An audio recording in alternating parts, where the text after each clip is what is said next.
بڑھیں گے دیگر خبروں کی جانب۔ وزیر اعلیٰ خیبر پختونخوا نے واضح کیا ہے کہ سول نافرمانی کی تحریک سے متعلق ابھی کچھ واضح نہیں، پتہ نہیں تحریک کیسے چلائی جائے گی۔ صوبے کو معاشی نقصان سے بچانے کے لیے افغانستان سے مذاکرات کی بات کی۔ جن راستوں سے تجارت ہوتی ہے وہ بند ہیں یا وہاں پر تجارت نہیں ہو رہی۔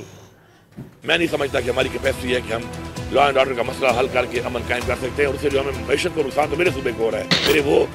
جو ٹریڈ کے وہ میرے روٹس ہیں جن کے اوپر میرے صوبے کے لوگوں کا کاروبار منسلک تھا، وہ روٹس پہ یا تو بند ہوئے پڑے ہیں اور یا ان پہ ٹریڈ نہیں ہو رہی، اس کا بھی نقصان میرے صوبے کی معیشت پہ آ رہا ہے۔ تو مجھ سے جو کہ چیلنجز ہیں تو اس پہ میں نے اپنی ایک رائے دی ہے اور اس کے اوپر بھی یہ کام کر رہے ہیں، اور اگر یہ اس پہ سلو کام کریں گے کیونکہ ڈومین نہیں ہے پروونشل گورنمنٹس کی وہ خود بات کر سکیں، آؤٹ آف دا باکس میں جانا پڑے گا اپنے لیول پہ، صوبہ میں مجھے بات کرنی پڑے گی اس سے کہ یار میرے ساتھ تو میری بارڈر تک معاملات طے کر لو۔ ہمارے لوگوں کی قربانی جو ہے نا یہ پورے پاکستان کے لوگوں کو اکنالج کرنی چاہیے۔ آج اگر میں ان کو نہیں چھوڑ رہا ہوں اور میں اس بارڈر سے لے کر کے پی کی